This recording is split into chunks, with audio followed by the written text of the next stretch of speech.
The wind moves first. It sweeps across the frozen seas, carrying with it a voice older than memory, a low, unbroken sound, like the echo of 1,000 unseen spirits, drifts over the snowbound earth. The land is quiet, yet the silence is not empty. It is a silence that presses upon the chest, that lingers in the lungs, that weighs on the heart.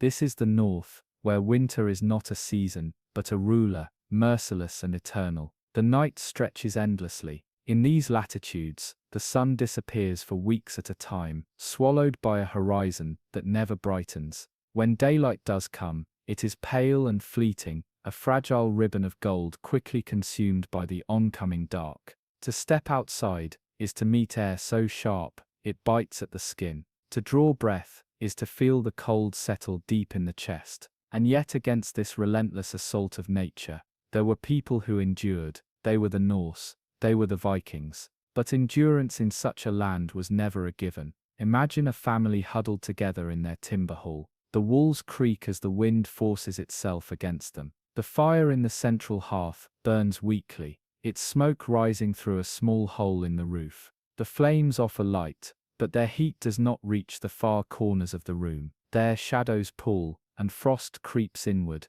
forming delicate crystals along the beams of wood.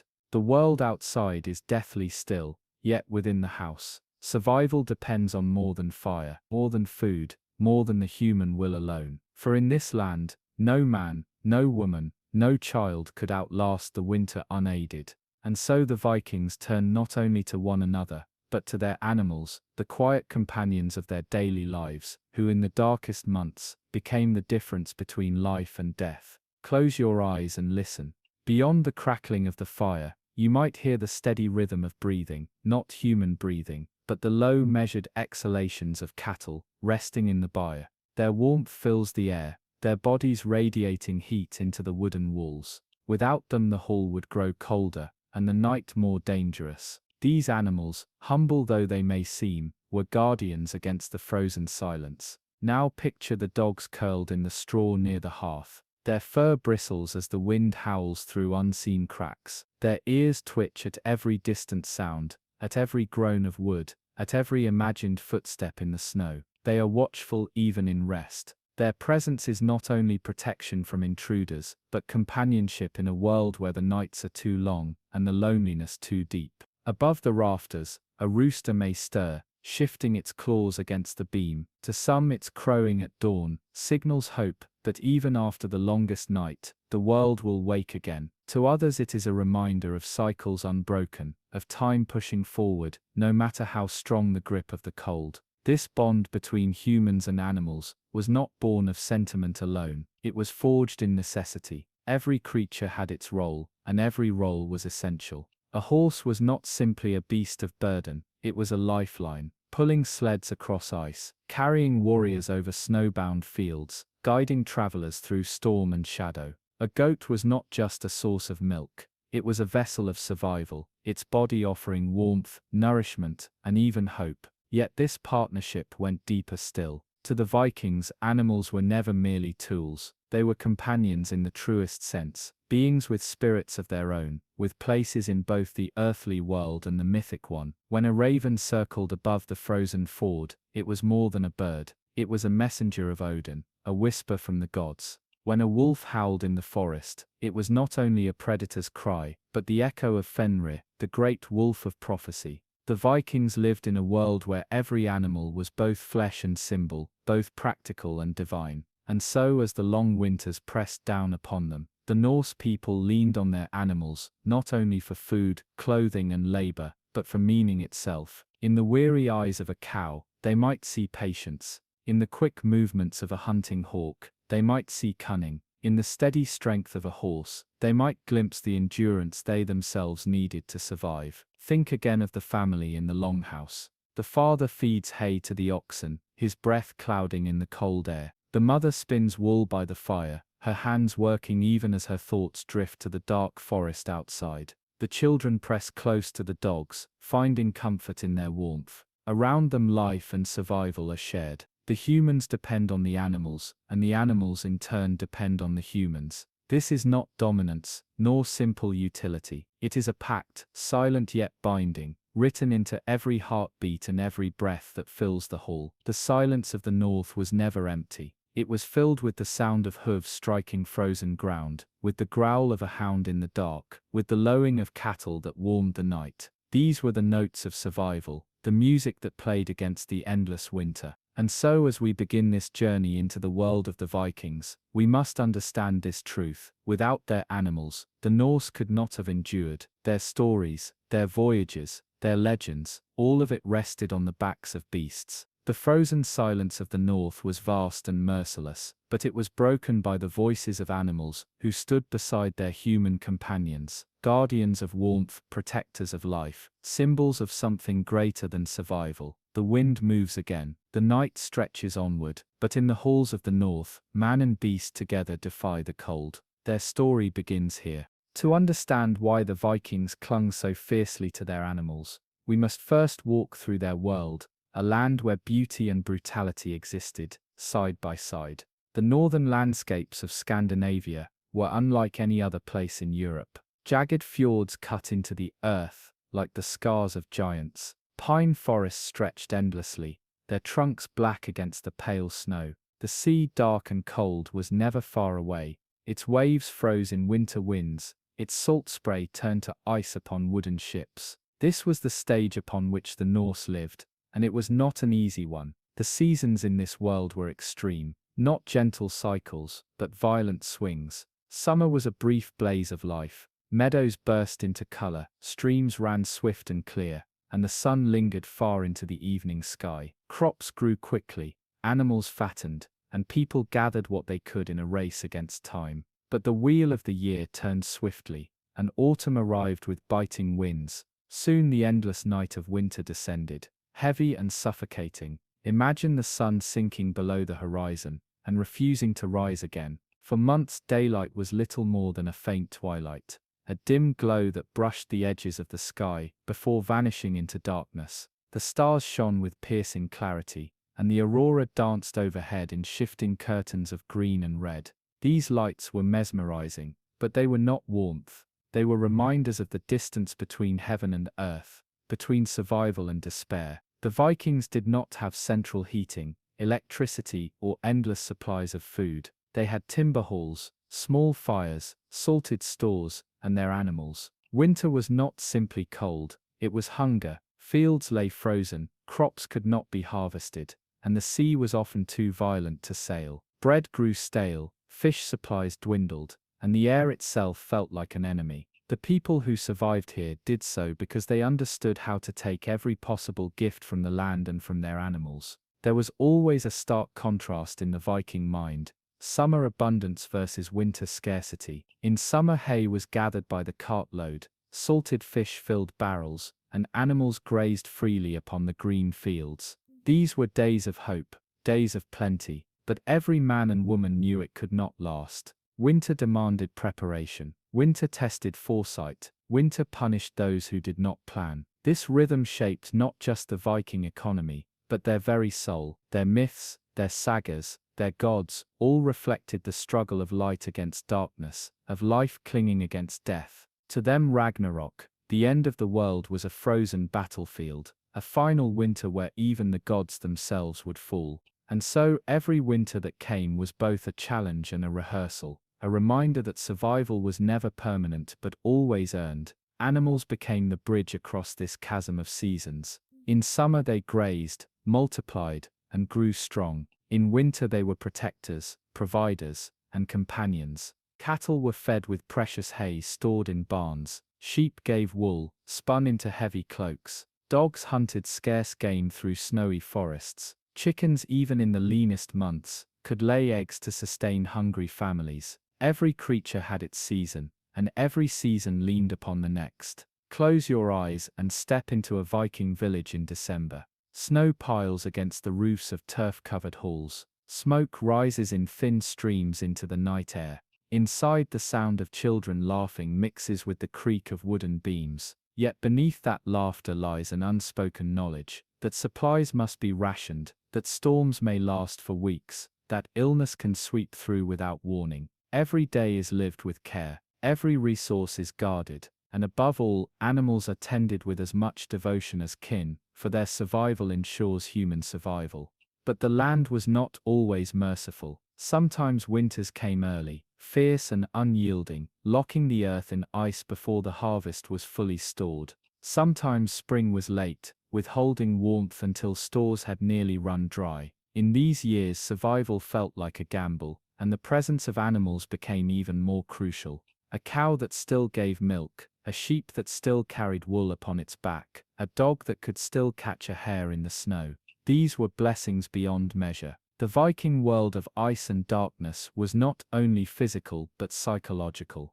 The long nights weighed heavily upon the mind. Isolation grew, restlessness stirred. Men and women gathered in their halls and told stories, sagas of gods and heroes, tales of voyages and battles. Storytelling was not just entertainment, it was survival for the spirit. And in these tales, animals often appeared as symbols, guides, or companions. They were woven into the very fabric of Norse imagination, because in the real world, their presence was constant and undeniable. Think of the aurora once more, flickering across the sky. To the Norse, it was not simply light, but the shining armor of the Valkyries, spirits who carried warriors to the halls of Valhalla. The natural world was never only natural, it was always mythic, always spiritual. In the same way, the cow in the barn was not only a cow, it was Audumla, the primeval cow of creation, who fed the first beings with her milk. The raven above the fields was not just a scavenger,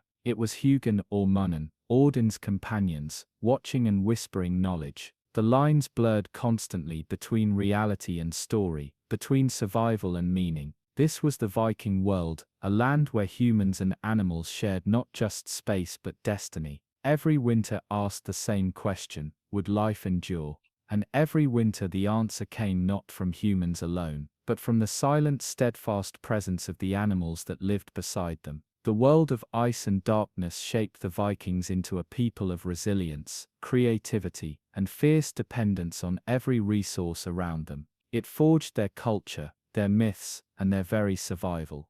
And in this crucible of frost, animals were not only helpers but partners in the eternal struggle against the cold. The long night deepens, the aurora fades, but within the halls of the Norse, the low breath of animals and the quiet determination of people remain. Together they endure. To the Vikings, animals were never merely tools, nor were they seen as mute possessions. They were companions, partners, and in many ways mirrors of the human spirit. In the cold, unyielding world of the North, a bond formed between man and beast that was at once practical and sacred. It was a bond forged in necessity, but strengthened through reverence, myth, and shared endurance. Norse mythology reflected this relationship in every corner of its sprawling tales. The gods themselves were never without animals. Odin, the All-Father, relied on his ravens, Hugin and Munin, thought and memory, who flew across the world each day and returned with knowledge. His wolves, Geri and Freki, sat at his side,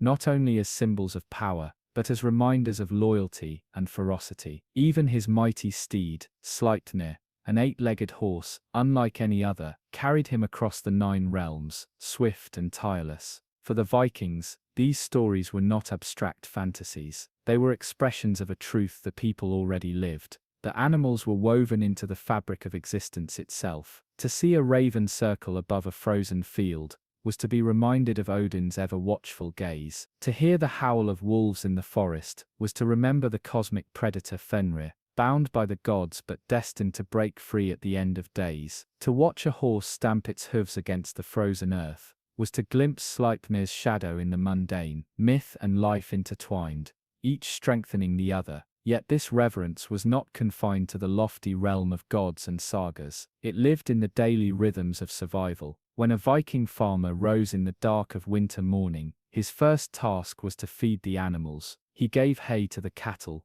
grain to the chickens, scraps to the dogs. He did so not out of charity, but out of recognition. He knew that without them his family would falter. Their survival was his survival. Their strength was his strength. The bond was physical. Humans and animals often shared the same space in winter. Longhouses were built not only for people but for livestock, with thick wooden walls sheltering both. Families slept only a few steps away from their animals, separated by wooden partitions or woven fences. At night, the low breathing of cattle mingled with the sighs of sleeping children. The warmth of bodies, human and animal alike, rose to fill the hall. The household became a single living organism, each part sustaining the others. The bond was emotional. A child might grow up beside the same dog, learning its ways, playing in the summer sun, and relying on its warmth in the winter nights. A farmer might whisper to his horses as he yoked them to a plow,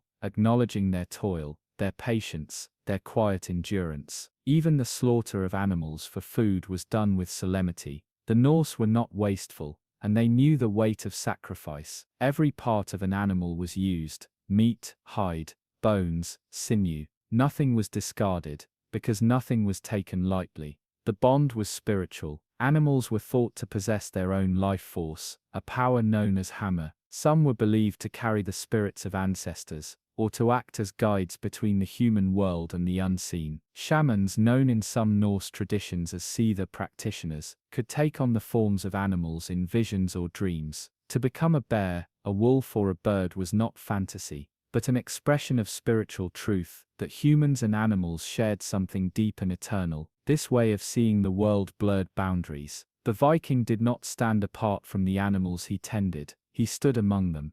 They were his equals in endurance, his partners in toil, his companions in the long war against the cold. Where today we may speak of domestic animals and wild animals, the Viking world allowed for little such division. The farm dog that guarded the homestead at night was kin to the wolves howling in the forest. The cow in the barn was kin to Ordumla, the primeval cow of creation. The falcon on the hunter's wrist was kin to the birds who carried omens from the gods. All were connected, each reflecting part of the great design. Consider the long winter nights again. The family gathers around the hearth, and in the half-light of the fire, stories are told. A child listens as her grandmother recounts how Odin sent his ravens across the world. She glances upward, where the dark shape of a rooster shifts on a roof beam. To her it is not simply a bird. It is a living echo of myth, a reminder that every creature has a place in the saga of survival. The rooster crows, and the girl smiles. The world, though frozen, feels alive. This sense of kinship bred respect, even when necessity demanded cruelty. The killing of an animal was often accompanied by ritual or offering. A goat slaughtered for winter feasting might be dedicated to Thor, who was said to have his own goats, Tangrisnir and Tangost, pulling his chariot. A horse sacrificed in midwinter rites might be seen not as death, but as transformation, a passage from the earthly world into the realm of the divine. In the bond between man and beast, there was always contrast, dependence and reverence, use and sacrifice, companionship and distance. When one imagines the Viking world, ships often come first to mind, long, sleek vessels cutting across icy seas. Yet on land, another creature carried equal weight in shaping Norse survival and power: the horse. Among all animals, none held such a blend of practical, spiritual, and symbolic importance. The horse was strength given form, it was freedom across frozen landscapes, endurance in labor, and nobility in myth. The bond between the Norse and their horses was ancient. Archaeological finds reveal horse bones in graves as far back as the Bronze Age of Scandinavia, centuries before the Viking Age began. To bury a man with his horse was to declare the inseparability of their lives, that even in death, the journey continued together. This tradition persisted through the Viking centuries. Warriors, chieftains, and farmers alike were sometimes laid to rest with their steeds, the animal sacrificed to accompany its master into the afterlife. To the Norse, the horse was not just flesh and muscle, but a bridge between worlds. In daily life, horses were indispensable. The rugged Scandinavian landscape was not gentle, but horses could carry men and goods across frozen ground, through deep forests, and over treacherous mountain passes. In summer they grazed in meadows, but in winter their true worth shone. Harnessed to sledges, they hauled supplies across snow and ice, transporting firewood, food, and hay to where it was needed most. Their hooves cut through frost-bitten paths, making travel possible when no cart could roll. Without them, isolation would have been far greater, and survival far less certain. Picture a Viking settlement in January. Snow lies deep over the earth, a heavy blanket that slows every step. A farmer attaches his horse to a wooden sledge, loading it with bundles of firewood cut from the forest. His children wrap themselves in woolen cloaks as they climb aboard.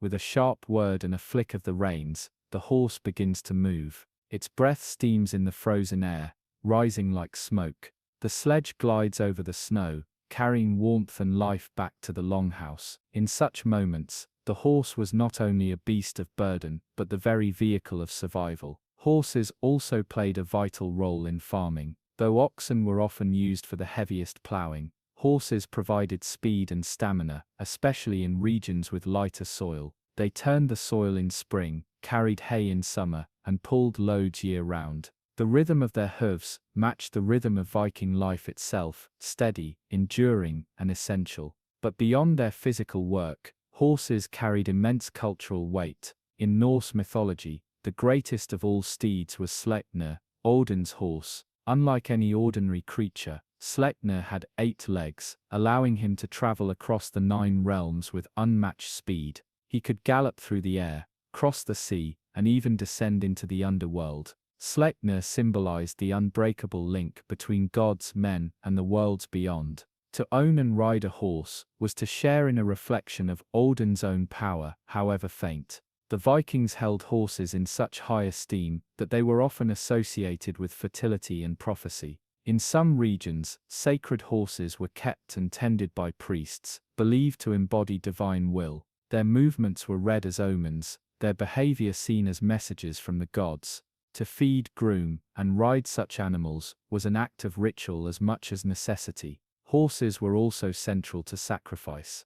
During great feasts or blots, horses were sometimes killed in honor of the gods, their blood collected in bowls and sprinkled upon participants and sacred objects. To the Norse this was not cruelty but reverence, the offering of the finest and noblest animal to secure favor, fertility or protection during the long winters. Such acts reveal how deeply intertwined the horse was with both survival and spirituality. Even in war, horses stood beside the Vikings. While Viking raids are most often remembered for their ships, inland battles and journeys relied heavily on mounted warriors. Horses provided mobility across land, speed in pursuit, and strength in retreat. A mounted warrior, his cloak snapping in the wind, his spear flashing in the pale light, embodied the terrifying swiftness of Norse power. Yet horses were not simply war machines. They were partners, trusted and valued, often adorned with bridles, saddles, and harnesses that showed both function and care.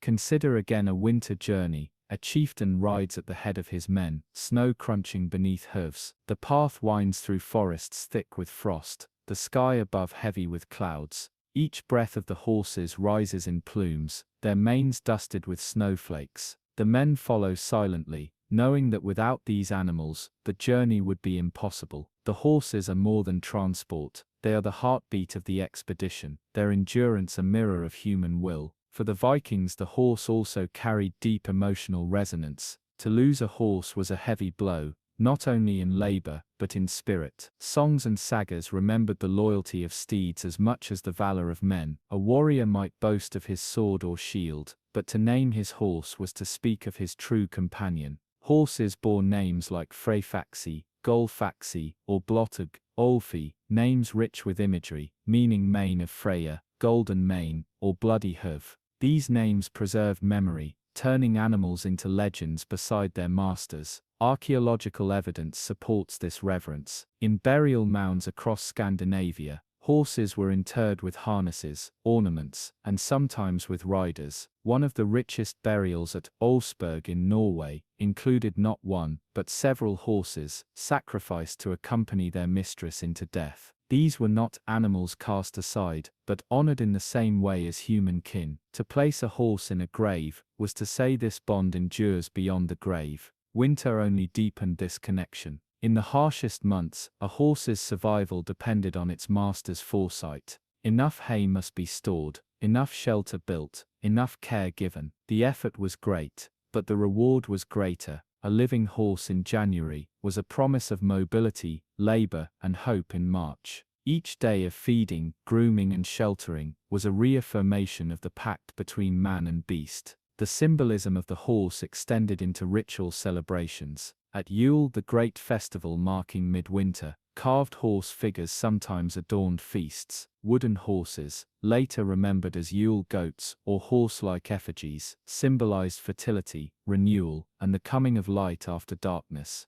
Toasting to the health of horses was as common as toasting to the health of warriors. The fate of both was bound together. Through all these layers, practical, spiritual, emotional, the horse emerged as one of the most vital creatures in Viking life. It carried burdens and people, plowed fields and snowy paths, fought alongside warriors, and stood as a sacred bridge between the human and divine. No other animal so clearly embodied the dual nature of Viking survival, both hard necessity and soaring symbolism. The horse was freedom in a land of constraint, strength in a season of weakness, companionship in a world of solitude. Its hooves echoed through forests, over mountains and across frozen rivers. Its presence filled both barn and battlefield, hall and grave. For the Norse, to walk beside a horse was to walk with nobility, endurance, and the very spirit of survival itself. And so, as the snow fell heavily upon the Viking world,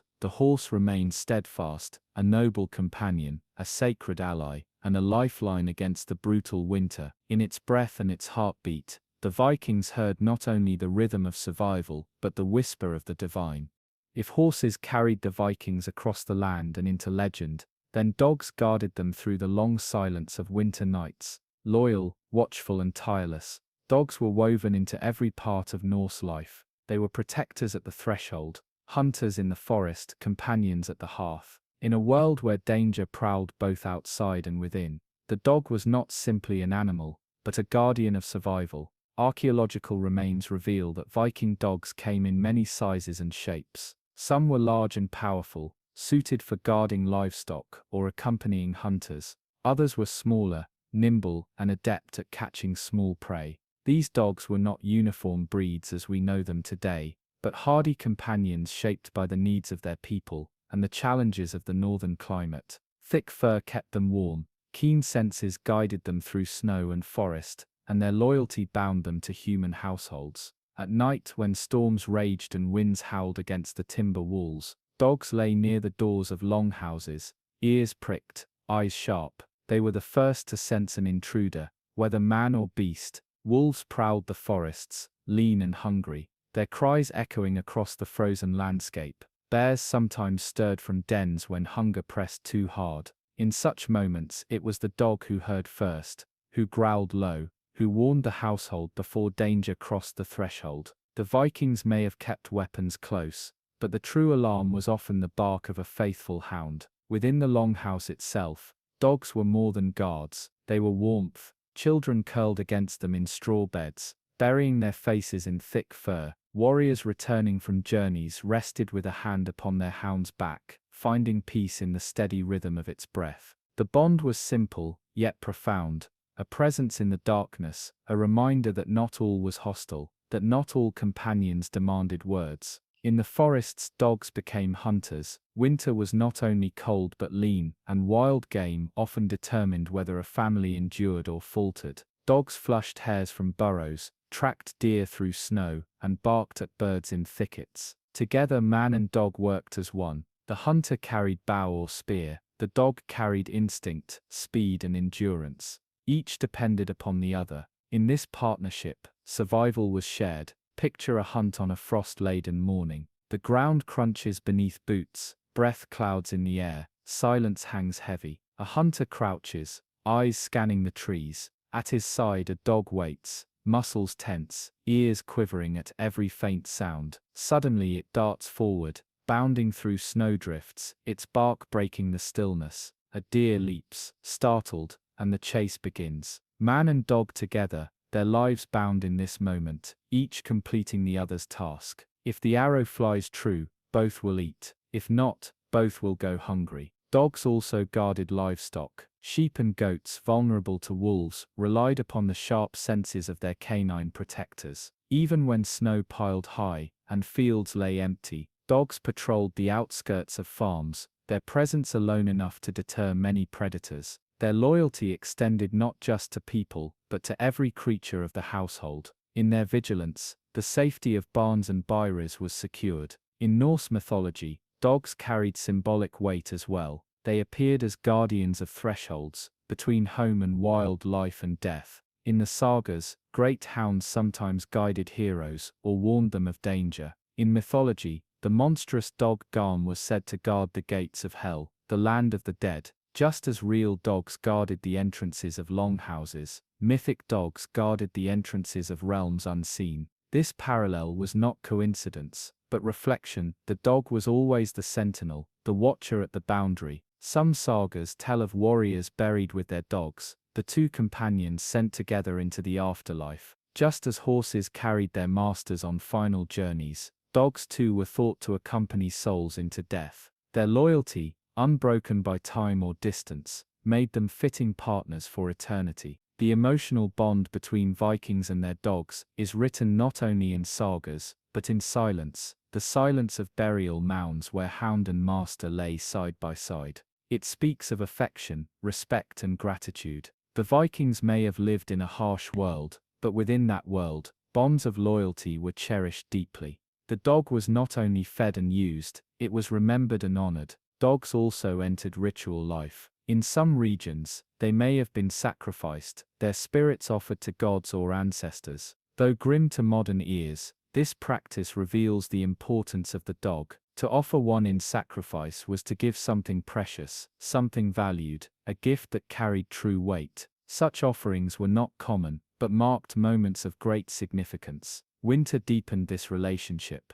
In months when the nights were longest, the presence of a dog became a comfort against despair. Its bark in the darkness was reassurance that danger would not come unnoticed. Its warmth in the straw was reassurance that not all was cold. Its companionship was a balm against isolation, for in the Viking world, loneliness was as dangerous as hunger. Consider once more the family in their longhouse. The father sleeps lightly, his axe within reach. The mother dreams fitfully, the weight of rationing heavy on her mind. The children stir in the night, pressing closer to the warmth of dogs beside them. Outside, snow drifts against the walls, the wind moans and wolves prowl unseen. Yet inside, the steady breathing of dogs fills the hall. The household rests because its guardians rest with it. Dogs also played roles in identity. Some Vikings bore names inspired by hounds, marking qualities of loyalty, ferocity, or speed.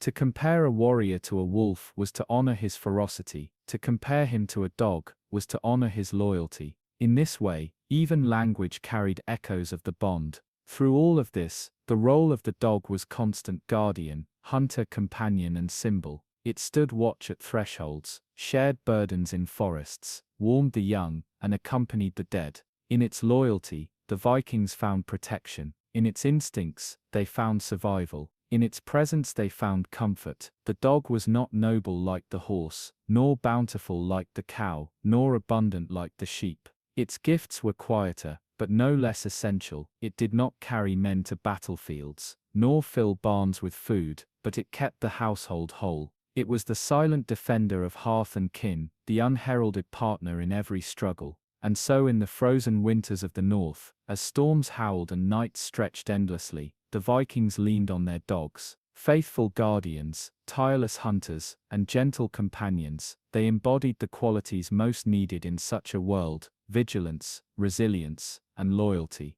Without them, the darkness would have been deeper, the cold sharper, the silence more unbearable. With them the halls of the Norse were a little warmer, a little safer, a little brighter.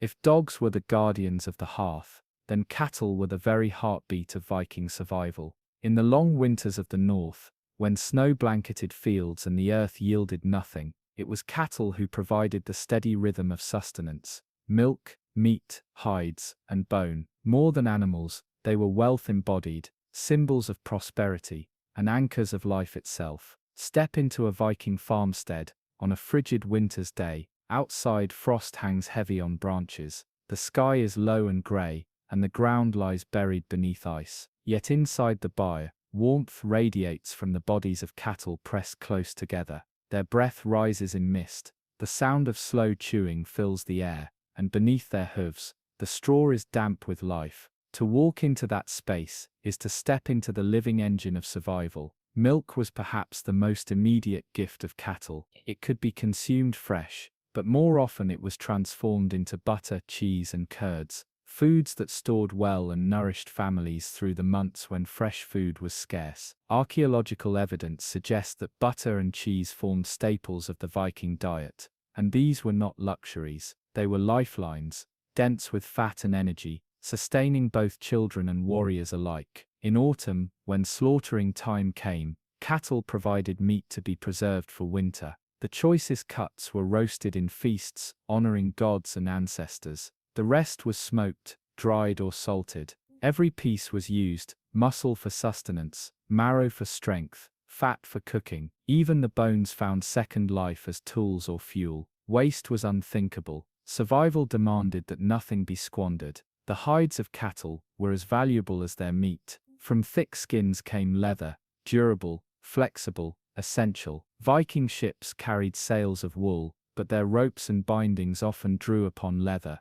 Shields were stretched with it, armor reinforced by it, boots and belts fashioned from it. In the dead of winter, when snow covered the land, it was leather that kept feet dry and weapons strong. A single cow could clothe, arm and protect, even after death. Cattle also bore symbolic weight. In Norse mythology, the great primeval cow Athombla stands at the very beginning of creation. From her udders flowed rivers of milk that nourished the giant Ymir, from whom the world was shaped. With her tongue Athombla licked salt from the ice, and from that act emerged Buri, the ancestor of the gods themselves. In this myth, the cow is not simply sustenance, it is the origin of life, a sacred provider from which worlds were born. The echo of that myth lingered in the barns of every Viking household, where real cattle mirrored their mythic forebear in their daily gift of nourishment. Wealth among Vikings was often measured in cattle. A man's fortune might not be gold, but the number of cows that filled his byre. Dowries, payments, and even fines were sometimes reckoned in cattle. To lose livestock to disease or raiding was not just misfortune, but devastation. Prosperity depended not on coins, but on the living, breathing herds that stood in the straw, and so, caring for cattle was an act of survival. Through the darkest months, men and women labored to feed and protect them. Hay gathered during summer became the treasure of winter. Its supply determined not just the fate of animals, but the fate of people. Too little hay meant starvation, not only for beasts, but for families. Each armful pitched into the byre was weighed against the hunger of spring. The warmth of cattle was also shared. Longhouses were sometimes built with livestock quarters attached, the heat of animals seeping into human dwellings. This mingling of lives blurred the line between human and animal, making cattle not distant resources, but neighbors, companions of necessity. Their lowing and breath became part of the rhythm of domestic life, as familiar as the crackle of the hearth or the murmur of voices in the dark. Imagine again a winter night. The wind howls across the frozen fields, rattling shutters and piling snow against doors. Inside, the family huddles close to the fire, yet beyond the partition wall, cattle shift and breathe. Their presence is a reminder of continuity, life sustained, warmth generated, food waiting in promise. Without them, the longhouse would feel emptier, colder, more precarious. With them the household endures. Ritual too touched cattle. Feasts honoring the gods often included the sacrifice of a bull or cow, their blood sprinkled to bless hall and kin. Such offerings carried deep meaning, for to give a cow was to give a treasure. It was not an empty gesture, but a costly act, a sign of devotion and trust in divine reciprocity. In these moments, the role of cattle expanded beyond survival into the spiritual fabric of Norse belief. The remains of cattle appear in burial sites as well. Warriors, chiefs, and even common folk were sometimes interred with offerings of meat, bones, or hides. Just as dogs and horses accompanied the dead, so too did cattle, their presence ensuring that sustenance followed into the afterlife. To bury a cow with its master was to carry forward the bond of nourishment and survival beyond the grave. There is a quiet majesty in the image of cattle standing against winter's edge, not fierce like wolves, nor swift like horses. They embody endurance, steady, patient, unyielding. They do not race into battle, nor do they guard the threshold. Instead, they stand, they chew, they breathe, and in their constancy, they give life. In a world defined by uncertainty, they were stability itself. The Vikings knew this. They praised warriors and skalds, ships and weapons, but at the root of their endurance lay the humble cow. Its gifts were daily, often unnoticed, yet utterly essential. It was the provider of milk when fields were barren, the source of warmth when fires dwindled, the measure of wealth when gold meant little. And so, as the winters dragged on, the Vikings leaned upon their cattle. If cattle were the heartbeat of survival, then sheep were the warmth that wrapped around Viking bodies when the cold grew merciless. More than meat, more than milk, it was their wool that made them indispensable. Without sheep, the Viking people could not have clothed themselves against the unyielding winters. They were quiet providers, grazing across hillsides in summer, but in winter, their true gift revealed itself. Warmth spun into survival. Picture a Viking family gathered inside a smoky longhouse. Outside, snow presses against the walls, and the winds moan through gaps in the timber. But within they are wrapped in thick woolen tunics, cloaks, and blankets. The garments itch slightly, but they are strong, insulating, and protective. Every thread is a shield against frostbite. Every woven pattern, a barrier against despair. It is sheep who clothe them, sheep who allow them to endure the season when nature seems intent on stripping life away. Wool was a miracle fiber for the Norse. Unlike other materials, it retained warmth even when wet. Rain, sleet, or melting snow could drench a cloak, yet it still trapped heat, keeping the body alive. This was no small gift in a world where the sea claimed lives, and sudden storms could turn a voyage deadly. Viking sailors often wore wool garments beneath their cloaks, trusting in their sheep-given resilience as they crossed frigid waters. Wool was also versatile. It could be spun fine for undergarments, or thick for outerwear. It could be dyed with natural pigments, reds from madder root, blues from woad, yellows from birch leaves, browns from walnut husks. Archaeological finds suggest a surprising variety of colors in Viking textiles, dispelling the myth of drab, colorless clothing. Sheep did not just bring warmth. They brought beauty, a splash of vibrancy against the gray palette of winter. But to speak of wool is also to speak of labor. Shearing, carding, spinning, weaving, all demanded time, skill, and patience. Women were the keepers of this craft. In every Viking household, the sound of spindle whirring or loom clacking was as familiar as the crackle of firewood. Through long, dark evenings, they transformed raw fleece into garments.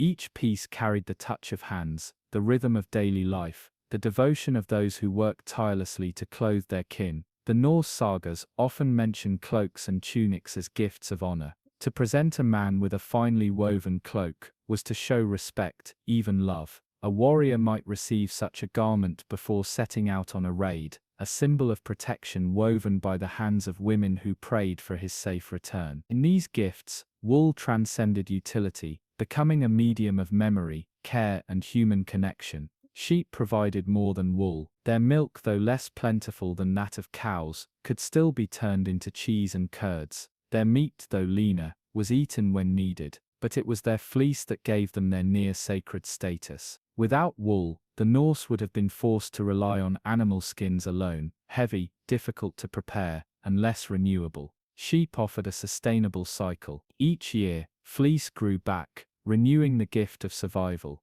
Norse mythology reflects this reverence. The god Thor, fierce defender of gods and men, was accompanied by goats rather than sheep. Yet sheep still appear in myths and poetry as symbols of fertility and abundance. The presence of flocks in the pastoral imagery of Old Norse verse reveals their importance. To possess sheep was to possess renewal, a steady promise of clothing, food, and continuity. Economically, sheep played a crucial role. Wool was not only worn, but traded. High-quality textiles traveled far, exchanged for silver, grain, or goods unavailable in the north. In Iceland, where trees were scarce, wool became one of the most valuable exports. Woven into wadmala, coarse but durable cloth, that served as both currency and commodity. A Viking household with strong flocks was not only warmer but wealthier, linked into networks of trade that stretched across the seas. In burials, woolen garments often accompanied the dead. Archaeologists have uncovered fragments of cloaks and tunics, sometimes finely woven, sometimes plain, but always purposeful. These were not mere shrouds, but symbols of the living bond between sheep and humanity. In death, as in life, wool was a safeguard, a wrapping of warmth against the chill of eternity. Imagine now a Viking woman at her loom, her fingers deftly guiding threads into patterns. Outside, snow drifts silently. Inside, the loom creaks and hums, a steady sound of survival. Each thread comes from the back of a sheep, grazing in memory of summer meadows. Each garment is a bridge between seasons, carrying the warmth of past sunlight into the frozen present. Sheep, unlike cattle, were small and more vulnerable. Wolves and wild dogs preyed upon them. To protect flocks was to defend survival itself. Men and dogs guarded them, children drove them, and women cared for their fleece. Sheep were gentle, dependent, yet profoundly giving. Their existence tied the community to cycles of vigilance, labor, and gratitude. And so, when the winds raged and the world seemed inhospitable, the Vikings pulled wool tighter around their shoulders. Beneath woolen blankets, children dreamed safe dreams. Beneath woolen cloaks, warriors set sail into icy seas. Beneath woolen tunics, farmers trudged through snow to tend cattle or split firewood. Wool was not just fabric. It was a second skin, spun from the patience of sheep and the hands of women, binding the human story to the animal one. In the stillness of a winter night, the byre is quiet, cattle breathe heavy and slow, dogs shift in straw, and sheep huddle close, their wool thick against frost. In their silence, they keep a promise that tomorrow and the day after, their gift of warmth will remain. They do not fight, they do not roar, they do not charge into legend. And yet, without them, legend itself could not endure. For even heroes need warmth. Even gods, if clothed in mortal flesh, would have needed wool against the biting cold. Sheep, humble and quiet, clothed the north in survival. Their fleece was the thread of endurance, the weave of life itself. If sheep were the weavers of warmth, then goats were the quiet scavengers of survival. In the Viking world, goats thrived where other animals faltered. They were not mighty like cattle, nor as productive as sheep, but they possessed a resilience that made them invaluable. Where the land was thin and rocky, where grass was scarce and frost clung to the soil, goats endured. They were the humble survivors, the stubborn foragers, who scraped life from stone. Imagine a hillside in Norway, steep and unforgiving. Snow still lingers in shadowed hollows, and the soil is poor. Yet here a small flock of goats picks its way across jagged rock, chewing at twigs, moss and scrub. They do not demand lush pastures, they accept whatever the land yields. To a Viking household, this was a gift beyond measure, for goats made life possible, in places where cattle could not graze, and sheep would starve. Their milk, though modest in quantity, was rich in fat and easy to digest. Goat's milk could be consumed fresh, or more often, turned into cheese that kept well through the long winters. Families relied on this humble dairy. When cow's milk ran short, children grew strong on it, elders endured because of it, and mothers found nourishment in it. Goat's cheese became a quiet staple, a food of endurance when other stores dwindled. Goats also offered meat, leaner than sheep or cattle, but still precious. When necessary, they were slaughtered, their hides turned into clothing or bedding, their sinews used as cord, their bones carved into tools. Nothing was wasted. In a world where every resource mattered, goats were not grand providers, but steady ones, filling the gaps, smoothing the edges of scarcity. Goats appear even in the myths of the Norse gods. Thor the Thunderer drove a chariot, not by horses but by two mighty goats, Tangrasnir and Tangoats. These were no ordinary creatures. They could be eaten, their flesh consumed, and then if their bones were kept whole, they would rise again, reborn to pull the chariot once more. In this myth lies a reflection of how the Norse saw goats, not as majestic, but as endlessly renewable, stubbornly returning to life, even after sacrifice. The tale carried comfort.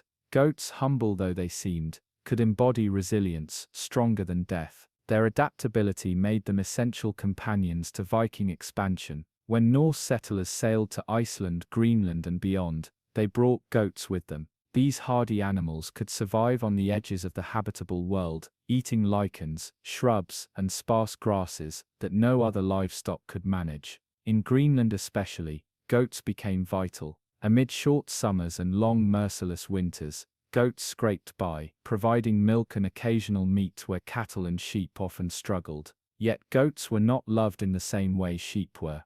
Their temperaments were more unruly, their independence sometimes frustrating. They climbed onto roofs, chewed ropes, raided gardens, and tested fences. Their stubbornness was legendary, and in sagas and proverbs, goats often symbolize mischief and obstinacy. Still, even this unruly spirit was a kind of survival. The goat's refusal to submit mirrored the human struggle to endure in harsh lands. Women and children often tended goats, driving them into scrublands and bringing them back to the safety of the farmstead. At night, goats huddled in byres alongside sheep and cattle, their smaller bodies adding warmth to the collective shelter.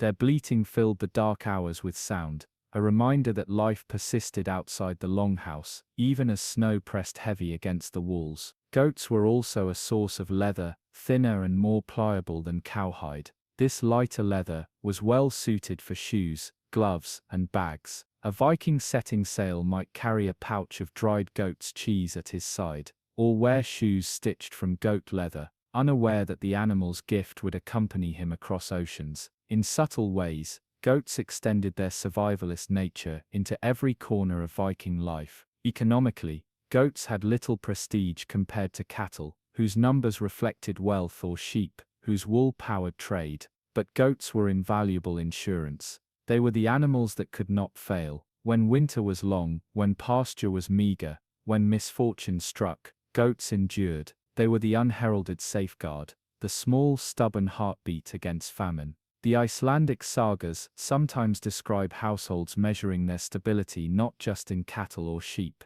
but in goats as well. Though less glamorous, goats were the assurance that children would have milk, that curds would fill wooden bowls, that leather could be stitched into boots for trudging through snow. Their very ordinariness was their strength. Goats never promised glory, but they rarely disappointed. Picture a windswept settlement along a fjord. The longhouse glows faintly with firelight, smoke curling from its roof hole. Beyond it, in a small byre, goats shift restlessly in the straw. A woman weary from her day's labor carries a wooden pail, kneels and milks one of the does. The milk steams in the cold air. Tomorrow it will be cheese, tucked away to harden and last. The act is not dramatic, not legendary, yet it is the essence of survival. Goats carried within them a lesson the Norse understood well. Greatness is not always in power or abundance. Sometimes it is in persistence, in the refusal to surrender, in the quiet ability to endure when others cannot.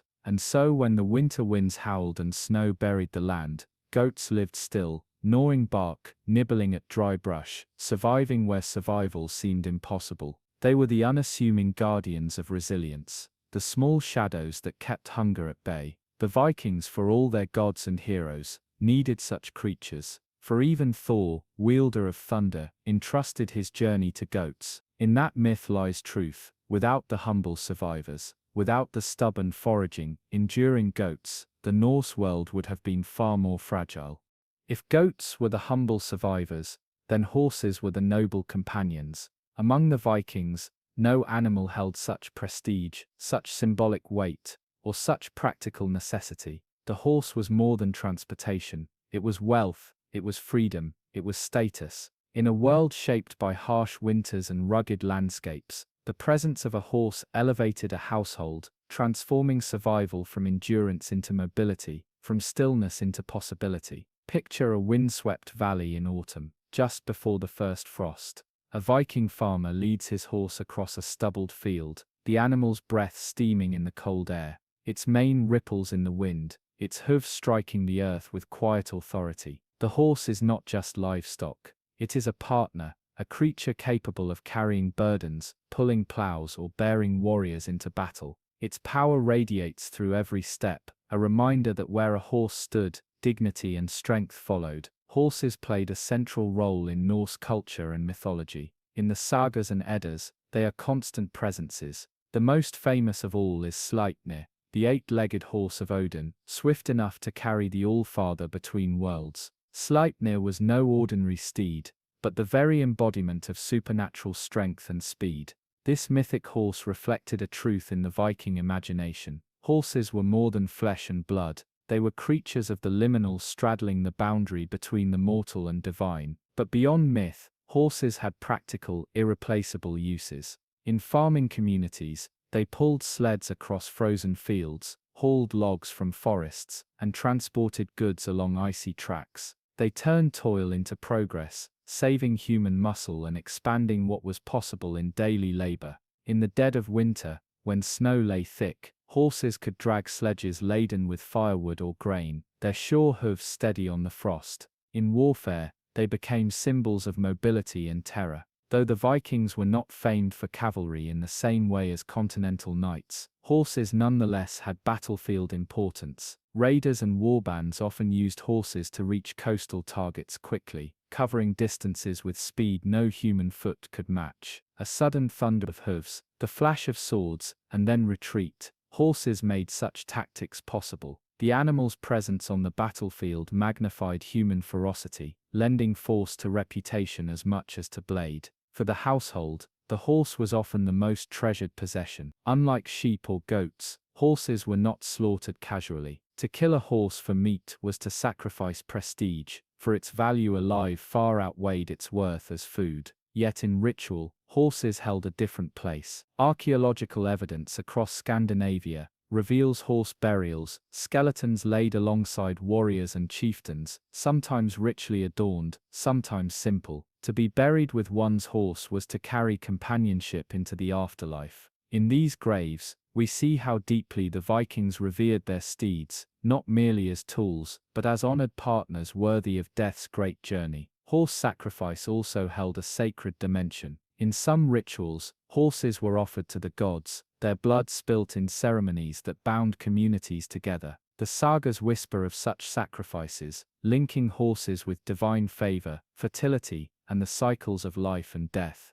These rites, though grim, reveal a reverence. The horse was no mere beast, but a mediator between the human and divine. The symbolism extended into law and social identity. Ownership of fine horses elevated a man's status, just as a lack of them marked poverty. In Icelandic sagas, disputes over horse breeding or racing could spark feuds, their resolution shaping honor and reputation. Horse fights, where stallions were pitted against one another, were both entertainment and a display of virility, reflecting the importance of these animals in masculine identity and community pride. In settlement life, horses were not only symbols but lifelines. They carried goods to market, bore riders across frozen rivers, and transported families from scattered farms to gatherings and assemblies. In winter, horses were fed precious hay, stored carefully for them, for to neglect a horse was to risk losing more than an animal. It meant losing mobility, losing standing, losing security.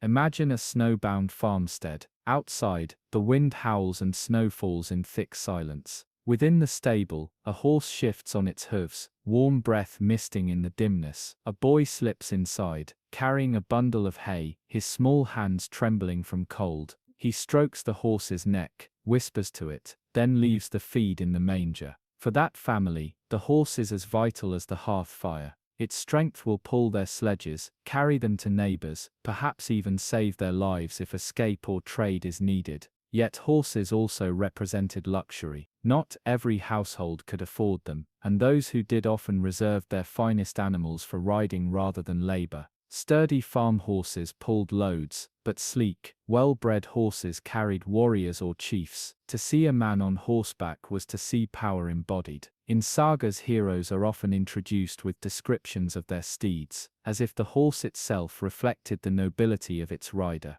In winter, caring for horses required foresight and sacrifice. They consumed vast amounts of fodder compared to sheep or goats. Keeping a horse alive meant storing hay through summer, cutting reeds, and even venturing into frozen forests to gather branches. This effort speaks to their value. Families endured hardship to keep horses strong because their worth extended beyond immediate survival. They were bridges to trade, warfare, travel, and honor. Even in art, horses appear as figures of strength and grace. Carvings on wood, runestones, and jewelry depict them with flowing manes, often tied to gods or to journeys into the unknown. Their image was one of motion and transcendence, a contrast to the stillness of winter and the heaviness of snow. Where a horse ran, possibility followed. The Viking world, with its long winters and harsh geographies, demanded resilience. Sheep provided wool, goats provided persistence, cattle provided wealth, but horses provided power.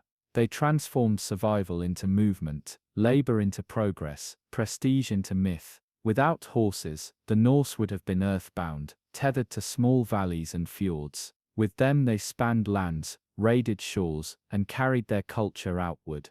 Think again of Sleipnir, Odin's eight-legged steed. In that image lies the truth of how the Norse saw horses. They were not merely animals but conduits to realms beyond reach. They gave speed, they gave strength, they gave the possibility of transcending ordinary limits. And in the sagas, where men dreamed of honor and feared obscurity, the horse stood as a constant reminder that greatness was not only in men, but in the creatures who bore them. As the fire in the longhouse burned low and families drifted to sleep, the muffled sounds of horses shifting in the byre outside reminded them of continuity. Even in the deepest cold, the horse remained steady, its strength a promise that life would move forward. For the Vikings, horses were prestige, power, and survival intertwined. They were the noblest of companions in a world that demanded endurance, and in their presence, winter's grip felt just a little less heavy. If horses were the proud symbols of status, then dogs were the quiet companions of daily life. They lacked the grandeur of steeds, or the abundance of sheep, but their presence was no less vital. The Viking world was shaped not only by animals of power and wealth, but also by those of devotion and loyalty. In this, dogs stood unmatched. They were guardians of the homestead, allies in the hunt, and keepers of warmth in long winters. More than any other animal, they shared in the intimate fabric of human life, bound to their masters by ties of trust and affection. Picture a dim longhouse on a storm-tossed evening. The wind shrieks against the walls and snow piles high outside. Within, families gather near the hearth. A dog lies at the threshold, ears pricked, alert for any sound in the night. Another curls by the fire, its fur steaming slightly as the warmth melts the frost clinging to its coat. To Viking families, such scenes were familiar. Dogs were constant presences in their homes, shadows at the doorway, protectors of the flock, and often the first line of defense against danger. In Norse mythology and sagas, dogs occupy roles that mirror their earthly duties. They were guardians, hunters, and companions in the spiritual realm, as much as in daily life. The fearsome hound Garm, said to guard the gates of hell, appears in the myths as a terrifying counterpart to the loyal household dog. At the same time, dogs are described in sagas as faithful hunting partners, tracking game through forests and over snow. These parallels reveal how deeply embedded dogs were in the Norse imagination, both symbols of loyalty and of the thin line between life and death. Archaeological finds support the importance of dogs in Viking culture.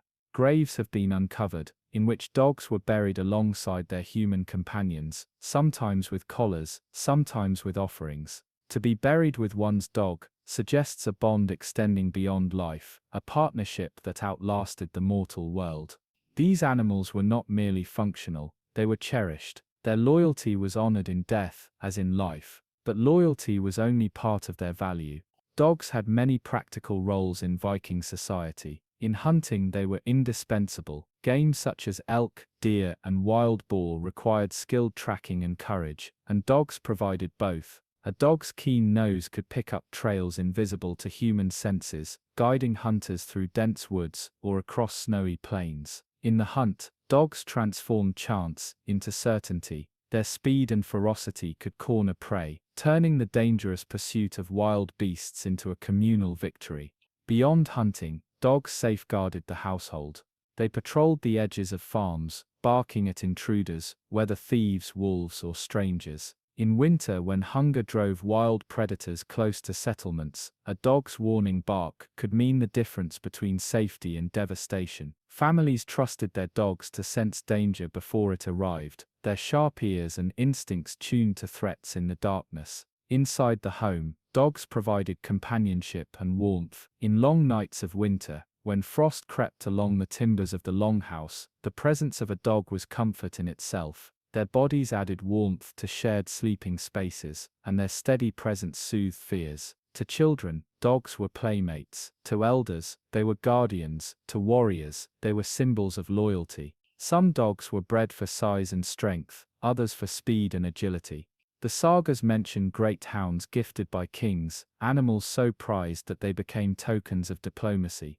These dogs were not only useful but prestigious symbols of wealth and generosity. To gift a dog was to gift protection and companionship, a gesture both practical and profound. In contrast, smaller dogs found their place too, darting through longhouses, snapping at vermin, and serving as lively companions. Whether large or small, every dog carried meaning, woven into the rhythms of Viking life. Consider again the winter scene. Snow falls in silence outside. The fire burns low, and families drift towards sleep.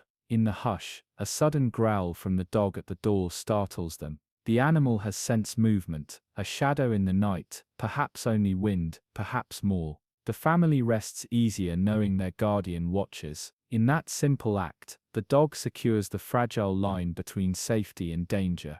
The Vikings, ever practical, also used dogs in travel. Sold dogs, though less common than in later Arctic traditions, appear in some records and likely helped in traversing frozen landscapes. For trade and exploration, dogs accompanied their human partners, crossing seas and foreign lands. Evidence suggests that when the Vikings voyaged to distant shores, dogs sailed with them, sharing the journey, adapting to new terrains as faithfully as their masters. The emotional bond between humans and dogs is perhaps the most timeless aspect of this relationship. Unlike cattle, sheep, or horses, dogs lived within the home, sharing daily moments. Their presence transcended utility. A warrior might treasure his horse, but he likely confided in his dog. The trust was simple, unspoken, and profound. In winter especially, this bond deepened. Survival was not only about food and shelter, but about endurance of spirit. Dogs, with their constant companionship, strengthened that endurance. Their loyalty, their warmth, their playful energy, all gave courage to human hearts facing endless nights. We see echoes of this bond in burial practices, in saga descriptions, and in art. Dogs are carved into jewelry, memorial stones, and runic inscriptions, often alongside their human masters. These depictions remind us that the Vikings recognized something enduring in the dog-human bond, something worthy of remembrance. While the gods might ride on horses, and warriors might measure wealth in cattle, it was the dog who sat at the hearth, who watched the door, who walked beside its master in hunt and home alike. Dogs were the everyday guardians, the unsung companions, whose contributions ensured not only physical survival, but also emotional resilience. To the Viking imagination, winter was a test of endurance. Sheep gave wool, goats gave persistence, cattle gave sustenance, horses gave prestige. But dogs gave trust, they gave presence. They reminded humans that survival was not endured alone, and in the hush of the longhouse, as sleep overcame weary eyes, it was often the dog's steady breathing that marked the boundary between vulnerability and peace. For all their mythic gods and heroic sagas, the Vikings also cherished the quiet, steadfast loyalty of their dogs. In that loyalty lay a truth as enduring as any legend, that survival is sweeter, and life more bearable, when shared with a faithful companion. If dogs guarded the threshold, and horses carried the proud, then falcons and hunting birds ruled the air. They were not merely animals to the Vikings, but extensions of human perception. Keen eyes that pierced the distance, sharp talons that reached where hands could not. In an age when survival depended on securing food, falconry offered both elegance and efficiency. Birds of prey became hunters, companions, and even symbols of prestige, their wings carrying with them echoes of freedom and power. Imagine a snow-clad plain in late winter, when wild game is scarce and hunger gnaws at the household. A falcon soars above, its flight steady, its gaze fixed. Below, a hunter waits with gloved arm outstretched, cloak drawn tight against the cold. In the silence, bird and human share an unspoken understanding. At a subtle movement, the falcon dives, cutting through the air with lethal precision. Moments later, sustenance is secured, not by brute force, but by partnership between man and bird. The Vikings did not invent falconry, but they embraced it with reverence. The art was already practiced in parts of Europe and Asia, but among Norse cultures, it carried special meaning. Owning and training a falcon was not common. These birds were rare, difficult to tame, and demanding of patience. For this reason they became emblems of status. Kings and chieftains prized them, gifting falcons as tokens of diplomacy and friendship. To present a falcon was to present not only a tool for survival, but a symbol of noble refinement. Falcons appear in sagas and poetry, often linked to imagery of freedom, vision, and swiftness. In kennings, the poetic metaphors of skalds, falcons represented clarity and the piercing gaze of fate. They were also associated with gods and legendary heroes. Odin, the All-Father, often takes the form of a bird to travel the world unseen, a reflection of the spiritual importance of avian flight.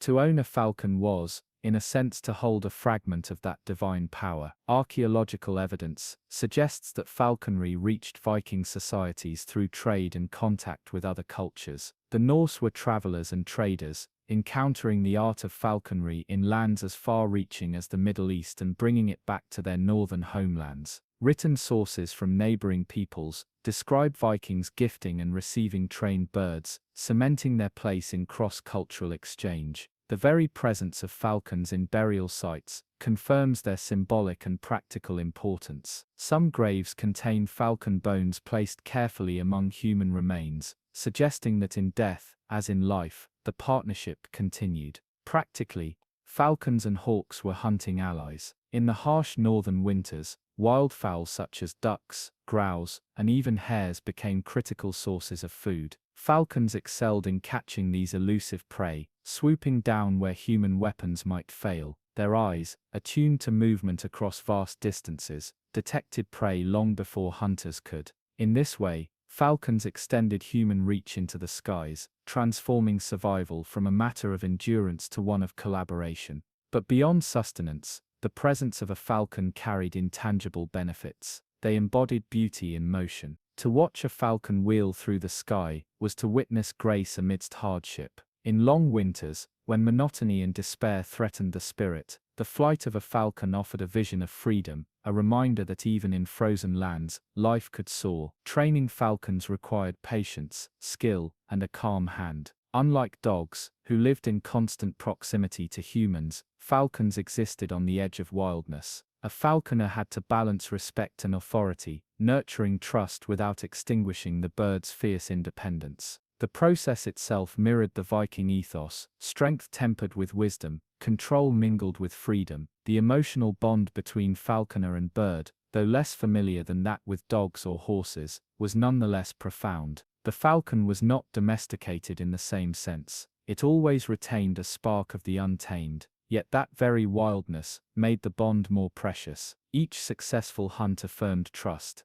each return to the gloved hand confirmed loyalty, hard won. In the dark of winter, falcons also carried symbolic weight. They reminded the Vikings that survival was not only about enduring, but also about rising above. When snow-buried fields and forests fell silent, a falcon's cry broke the stillness, a sharp, piercing note of life against the frozen air. In art and jewelry, falcons appear as motifs of vision and nobility. Silver pendants shaped like birds of prey have been found, their wings spread in mid-flight. Such images reveal the esteem in which these creatures were held. They were not only animals, but emblems of aspiration, their flight a metaphor for the human desire to transcend the earthbound struggles of winter. Consider, too, the role of falcons in diplomacy. Viking leaders seeking alliances would gift falcons to kings and nobles of other lands. Unlike cattle or horses, a falcon was not simply wealth, it was refinement, rarity, and a symbol of mutual respect. To accept such a gift was to acknowledge a bond between equals. Thus falcons were not only hunters, but messengers, their value extending far beyond the hunt. In the wider story of Viking survival, falcons remind us that endurance was not just brute force, it was also ingenuity, patience, and an embrace of beauty, even in struggle. These birds, fierce and elegant, embodied the balance between wild nature and human mastery. They gave food, yes, but they also gave vision, spirit, and grace. When we imagine the Viking world, we must not picture only the smoke of the hearth or the herds in the fields. We must also look upward to the circling falcon. Its sharp eyes scanned the snowy horizon, its flight cut the stillness of winter, and its partnership with humankind turned survival into something greater. It transformed endurance into art. Thus, in the great tapestry of Viking life, falcons and hunting birds were more than tools. They were eyes of the sky, symbols of freedom, allies of survival, and silent companions in the long battle against winter's grip. When the falcon soared in daylight, and the hound guarded at dawn, another creature stirred in the twilight hours, one whose role was less celebrated in song, but no less vital to survival. The cat, with its patient eyes and silent paws, patrolled the shadows of Viking homesteads. It was the quiet ally, the unseen guardian of food stores, and the subtle protector of fragile supplies. In a world where winter famine lurked at every corner, cats provided a defense not of force or spectacle, but of stealth and constancy. To picture the life of a Viking household, one must not only imagine warriors and feasts, but also the steady rhythm of survival. Grain sacks stood stacked in storage rooms, dried fish hung in clusters, and smoked meats lay preserved in chests. These stores represented life through the long dark season, yet every morsel of grain or sliver of dried fish attracted intruders, rats, mice, and other vermin eager to feast unseen. Left unchecked, they could devastate a family's supplies, gnawing through sacks and spreading disease. Here entered the cat. It moved quietly through barns, longhouses, and storerooms, its presence alone often enough to deter invaders. When stealth was not enough, sharp claws and quick reflexes ensured that vermin seldom survived long. A single cat could protect what hours of labor had stored, making the difference between sustenance and starvation. Though often overlooked in grand tales of ships and kings, cats were treasures in their own right. The Vikings recognized their value not only in practice, but also in symbolism. In Norse mythology, the goddess Freyja, associated with fertility, love, and household prosperity, drove a chariot pulled by cats. To invoke her favor was to invite abundance, protection, and warmth. Cats, therefore, were not simply hunters of mice. They were threads in the sacred weave of myth and life. Archaeological finds confirm their importance. Cat bones discovered in Viking graves suggest that these creatures were sometimes buried alongside their human companions, a sign of respect and continuity into the afterlife. Some scholars believe this reflects both practical gratitude and spiritual reverence. Just as horses carried warriors into eternity, cats may have been seen as guardians of the night in the next world, ensuring that the soul's provisions remained untouched. The Viking cat was not the pampered pet familiar to us today. It was a working animal, independent and resourceful.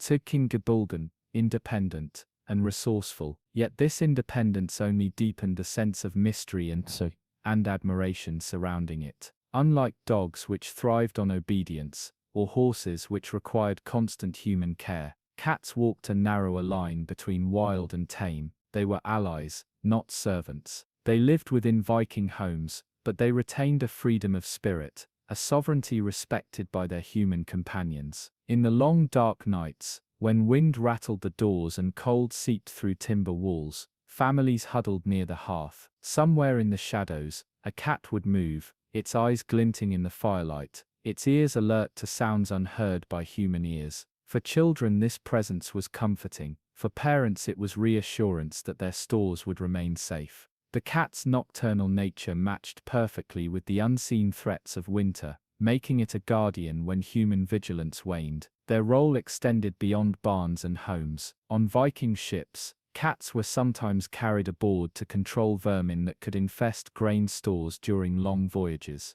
Just as dogs traveled with raiders and horses with warriors, cats sailed with traders and explorers. They ensured that food remained edible on journeys across the sea, contributing quietly to the success of voyages that expanded the Norse world.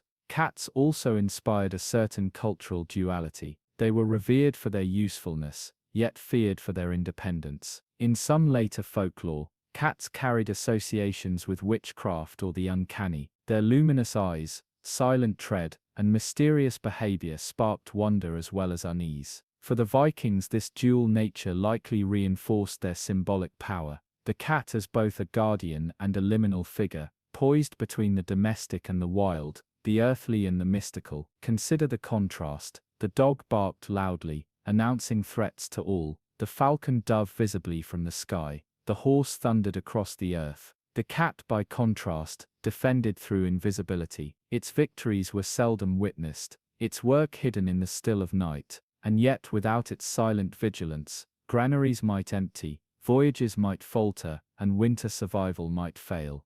This quiet contribution embodied a truth the Vikings understood. Not all strength is loud, not all guardians carry swords. The emotional bond between humans and cats, though different from that with dogs, was nonetheless meaningful. Families cherished their feline companions, offering food and warmth in exchange for protection. Children grew up watching them, fascinated by their movements. Skaldic poetry sometimes wove cats into imagery, linking them with Freya's chariot, or with metaphors of night and mystery. In this way, cats entered not only the household, but the imagination. In daily life, the cat represented a subtle partnership. It received shelter and scraps, and in return it offered security. This reciprocity reflected the Viking worldview itself, a constant negotiation between humans and nature, between survival and respect for the wild. The cat was never fully mastered, never fully domesticated, but always indispensable. As winter deepened, when supplies grew scarce, and every morsel mattered, the importance of cats became most evident. Imagine a family discovering that their precious grain remained untouched, while neighbors without cats lamented losses to rats.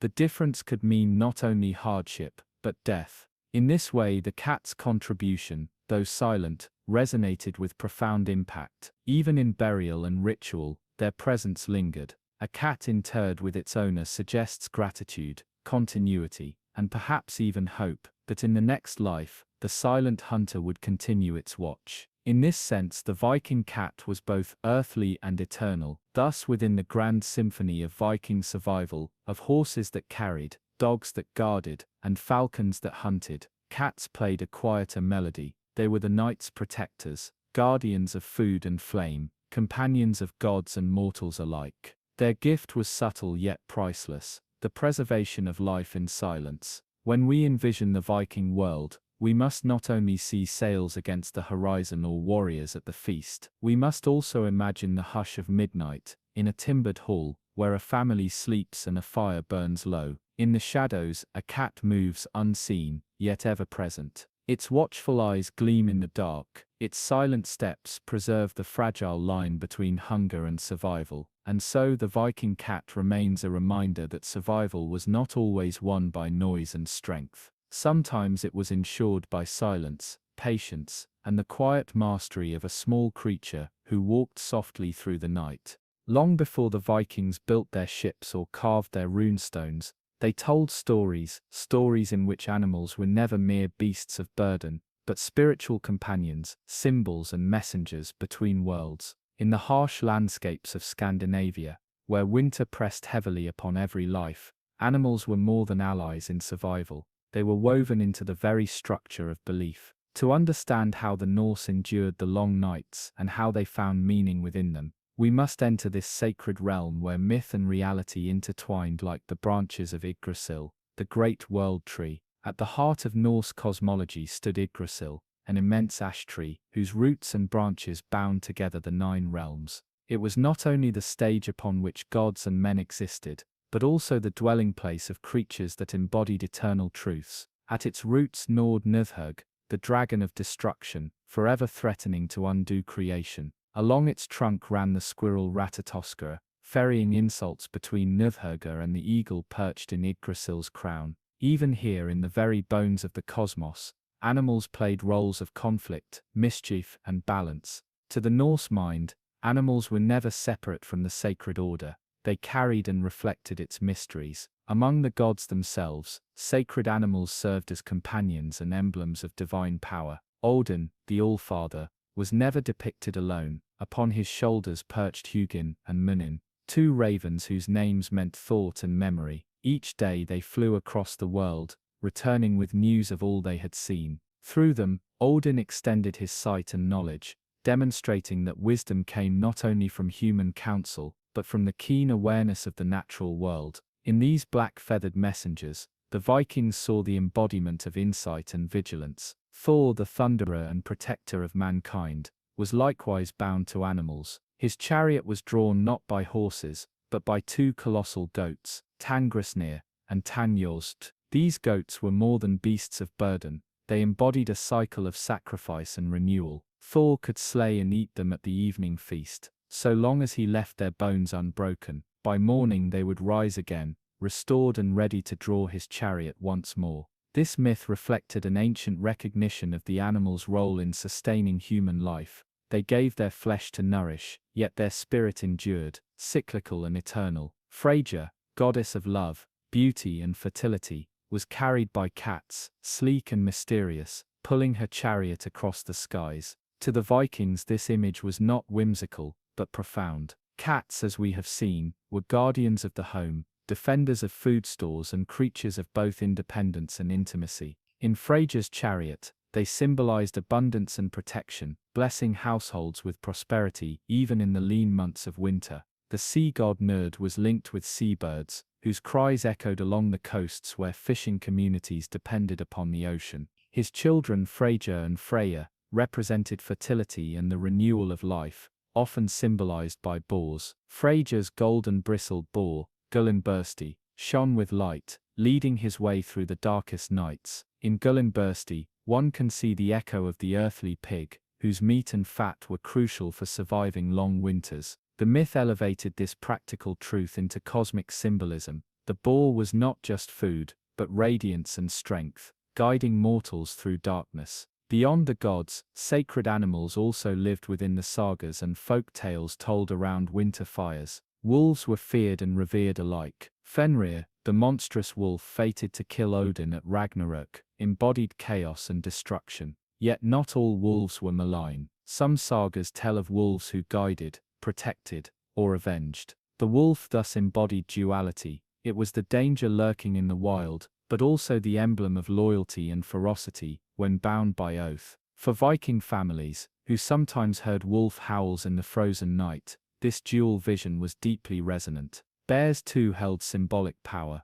In the human realm, berserkers, warriors who fought in ecstatic fury, were believed to channel the spirit of the bear. Covered in bearskins they entered battle fearless and unyielding, embodying the strength of this sacred predator. To the Norse, the bear was not only a beast of the forest, but a bridge between human and animal realms, offering ferocity to those willing to invoke it. The sacred connection extended even to serpents. Jörmungandr, the Midgard serpent, coiled around the world, biting its own tail. It symbolized eternity, the boundary of human existence, and the inevitability of doom. When it stirred, storms followed, and when it rose from the sea, Ragnarök was near. To seafaring Vikings, who braved storms and waves as if upon the back of some monstrous creature, the myth carried both terror and truth. But it was not only the gods and cosmic beasts that mattered. Everyday animals too bore symbolic weight in myth and ritual. Horses, already central to farming and travel, held a sacred dimension. The sacrifice of horses, recorded in several sources, was performed to honor the gods and ensure fertility for the land. Their power in the spiritual realm echoed their role in the earthly one, bearers of life, strength and continuity. Ritual sacrifice of animals, known as blot, was a core element of Norse religious life. During seasonal festivals, whether to celebrate harvest, mark the winter solstice, or seek victory in war, animals were offered to the gods. Their blood was sprinkled upon the walls of temples and the faces of worshippers, binding human and divine in a shared covenant of life. Each animal chosen carried meaning. The boar for Freya, the horse for fertility, the goat for Thor. Through sacrifice, Animals became mediators of survival, linking human hunger with divine blessing. In daily storytelling, animals often appeared as omens or companions. A raven circling overhead might foretell death, while a fox crossing one's path could suggest cunning or trickery. The rhythms of the natural world were read like scripture, their signs guiding decisions in hunting, farming, and war. The Viking Age was not one of separation between man and beast, but of profound interdependence. The intertwining of myth and reality shaped how Vikings perceived their winters. When the wolf howled, it was both predator and omen. When the wind roared across the fjords, and the night stretched endlessly, the hearth became the universe's center. In the flickering glow of firelight, families gathered close, wrapped in furs and heavy blankets, their shadows dancing across timbered walls. Outside lay ice, snow, and silence, but inside words became worlds. For the Vikings, storytelling was not only entertainment, it was survival. Tales passed down from elders to children carried memory, identity, and guidance, shaping how people endured the darkness of winter. These winter tales, called Sagna and Aventigri, ranged from heroic sagas to supernatural legends, from the deeds of gods to the whispered warnings of spirits. Each story was a thread in the vast tapestry of Norse culture, binding generations together. Around the fire, voices rose and fell in rhythm with the flames, and in that rhythm, listeners found comfort. The stories transported them beyond their narrow rooms and harsh realities into realms where men sailed to distant lands, where gods contended with giants, and where cunning could overcome brute strength. One of the most beloved forms of storytelling was the saga of heroes, tales of Sigurd the Dragon Slayer, who slew Fafnir and claimed a cursed hoard, stirred the imagination of young warriors-to-be. These stories did more than entertain. They instilled values of courage, loyalty, and honor. As the youngest children listened with wide eyes, they learned what it meant to face fear, to remain steadfast, and to carve one's name into memory. Winter nights thus became classrooms, where lessons were disguised as legends, but not all stories were about warriors. Many tales dealt with the world of spirits, ghosts, and hidden beings. The Norse believed that during the long nights, the boundary between the living and the dead grew thin. Thus stories of the Draga, the restless dead, were often told in hushed tones. Draga were said to rise from their graves, bringing misfortune or terror to the living. These stories served as both warning and ritual reminder. The dead must be honored, their graves respected, and their spirits appeased. To hear of a Draga on a stormy night was to remember one's duty to ancestors. Equally powerful were the tales of the Hulda folk, the hidden people. These mysterious beings, neither fully human nor divine, lived in hills, rocks, and caves. Some stories described them as protectors who rewarded kindness. Others portrayed them as tricksters who punished greed or arrogance. For a Viking family huddled together in winter, such tales reinforced the importance of humility, respect for nature, and care in dealing with the unseen forces of the world. Children especially delighted in stories of shapeshifters and animals that crossed between myth and reality. A fox might appear in one tale as a clever trickster, outwitting hunters. A raven could bring messages from the gods, or foretell a warrior's doom. Bears might walk as men, and men might take on the form of wolves. These tales blurred the lines between human and animal, teaching children to view the natural world not as separate, but as filled with kinship and mystery. At times storytelling became almost ritualistic. The eldest member of the household would begin, their voice steady and deliberate, as though summoning memory itself. Younger voices might join, adding verses or recalling details, for many tales were preserved through oral tradition rather than writing. Each retelling was both ancient and new, shaped by the teller's emphasis, colored by the listener's imagination. The result was a living tradition, fluid as firelight, yet anchored in the deep memory of the people. Winter legends also offered humor and release. Not every tale was grim or heroic. Many were filled with laughter, absurdity, and clever tricks. Stories of Loki, the cunning trickster god, often brought smiles even as they carried warnings about deceit and consequence. Likewise, folk tales of foolish farmers or boastful warriors reminded listeners not to take themselves too seriously. Laughter, after all, was its own survival tool, brightening the darkness with warmth that rivaled even the hearth. The storytelling circle also bound the community together. Guests or neighbors who arrived through snow and cold were welcomed with food, ale, and stories. In this way, tales served as a form of hospitality, a shared cultural gift. A guest who contributed a new story or recited an old poem well was honored, their words becoming part of the collective memory.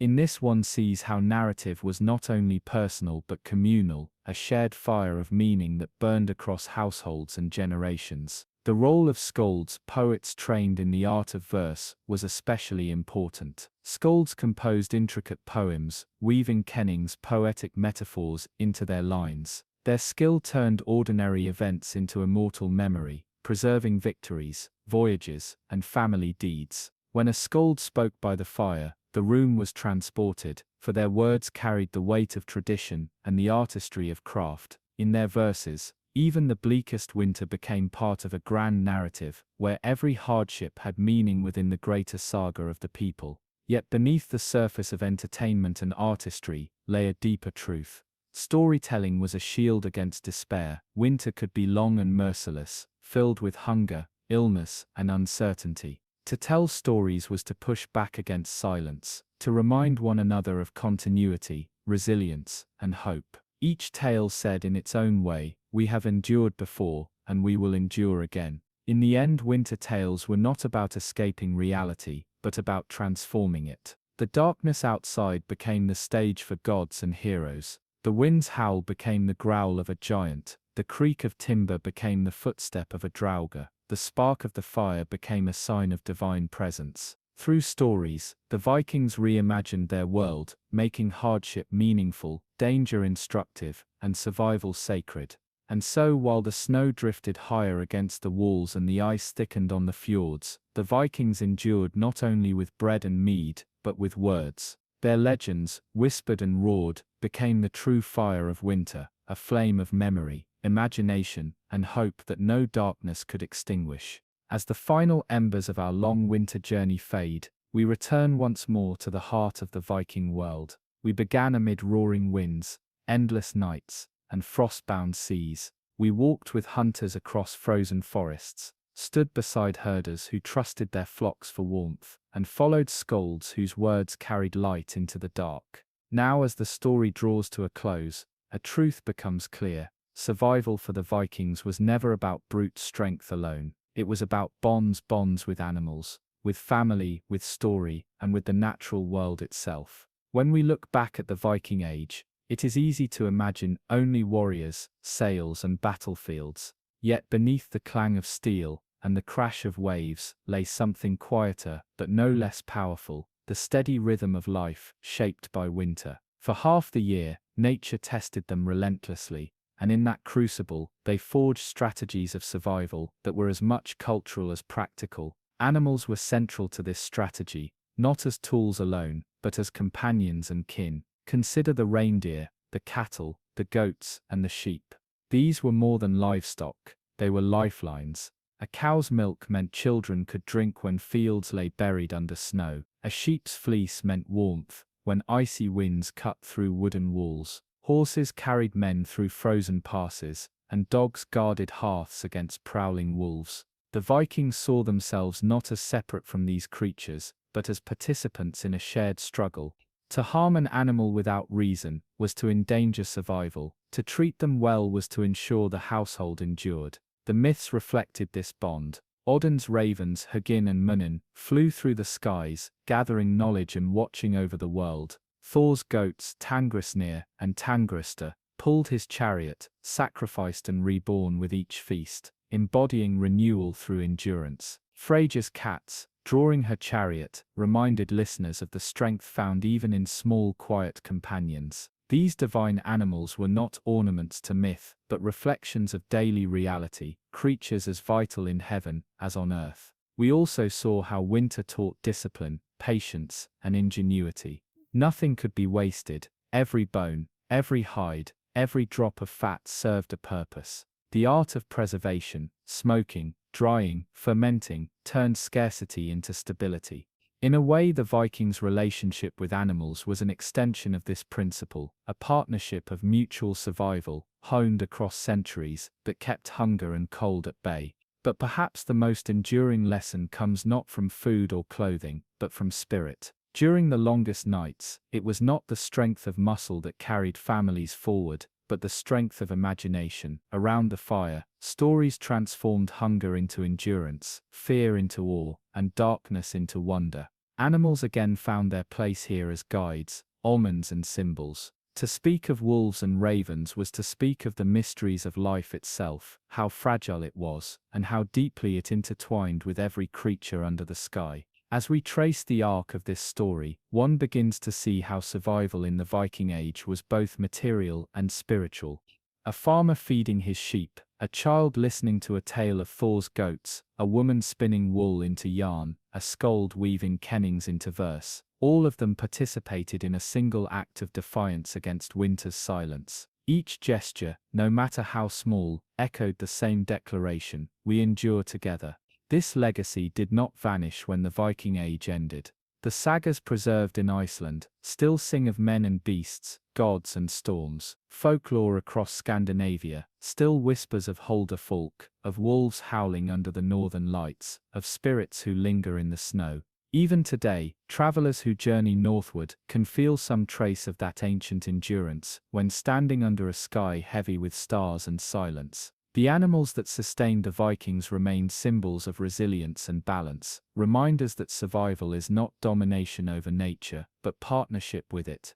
In a modern world where winters are less threatening to survival, it is tempting to forget the lessons of those long nights. But listen closely, and you may still hear them: the patience of the ox, the loyalty of the dog, the endurance of the horse, the quiet gift of the sheep's wool. Each holds a lesson not only for the Viking farmer, but for us today. The animals we live beside are not merely resources, they are companions in the shared journey of existence. And so, as the final firelight of our story dims, imagine a Viking household on a night much like this. Outside, snowdrifts rise high against the longhouse walls. Inside, the air smells of smoke and stew. Children lean close to their mother's side, their eyes wide as the skald recites the tale of Odin's ravens. A dog stirs at the door, keeping watch. Sheep huddle in their pen, their breath rising like mist. Horses stamp in the byre, their warmth filling the air. All around, life persists. And though the world is cold, within these walls, there is light, there is warmth, and there is story.